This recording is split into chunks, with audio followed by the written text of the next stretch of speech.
Till It Done, Do It Again, ce genre de morceaux et de mélodies comme une Madeleine de Proust qui déclenche presque instantanément une petite chaleur, nous décroche un sourire et allume une petite lumière quelque part en nous, à l'intérieur.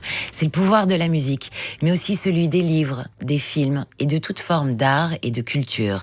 Il nous ramène à une part intime de nous et l'éclair. J'avais juste envie de vous dire quelques mots sur le sujet.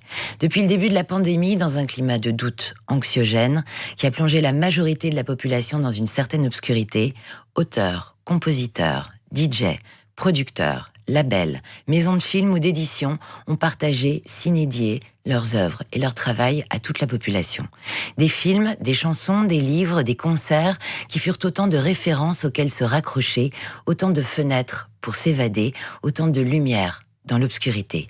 Et pourtant aujourd'hui, dû aux mesures anti-Covid, le milieu de la culture se meurt. Ils ne sont pas les trublions du roi. Ils ne sont pas un accessoire de fête ou un simple plaisir du week-end ou du soir. Ils sont les porteurs de lumière. C'est à ce titre de lumière, durant ce passage anxiogène et obscur de l'histoire, au titre d'oxygène indispensable pour le traverser, que nous ne pouvons pas laisser tomber ceux qui nous la procurent. Ils sont décorateurs, machinaux, stylistes, runners, artistes, ingé-son, auteurs, producteurs, réalisateurs, acteurs, maquilleurs, DJ, éditeurs, relations publiques, propriétaires de salles de spectacle, de bars, de boîtes de nuit. Ils sont tous les métiers qui créent et relaient la lumière. Ils sont les porteurs de lumière et nous avons besoin d'eux. Je ne suis pas économiste et les chiffres d'un secteur presque totalement sous-scellé, vous les avez déjà. Des plans se mettent en place ici et là, mais pas pour tous. Et le marasme plane encore sur la tête de beaucoup. À l'adresse de nos gouvernants, je voudrais rajouter que la critique est facile et j'en connais peu qui auraient voulu être à votre place dans ce contexte inédit, à naviguer à vue avec si peu de certitude sur quoi que ce soit et la responsabilité sanitaire d'un pays entier.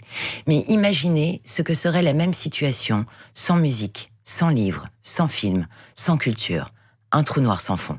J'ai commencé ce billet par Proust. Je terminerai par son questionnaire auquel Madame la Première ministre, vous répondiez sur le site de la Libre Belgique il y a quelques jours en déclarant que votre citation préférée était, je cite, « Ne te plains pas de l'obscurité, mais allume des petites lumières ». C'est ce qu'ils ont fait pour nous. N'est-il pas temps de les allumer pour eux?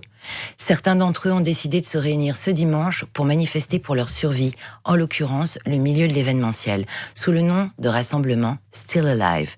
Si comme moi vous trouvez cette cause essentielle, rendez-vous ce dimanche 6 pour les soutenir à 15h au Mont des Arts à Bruxelles.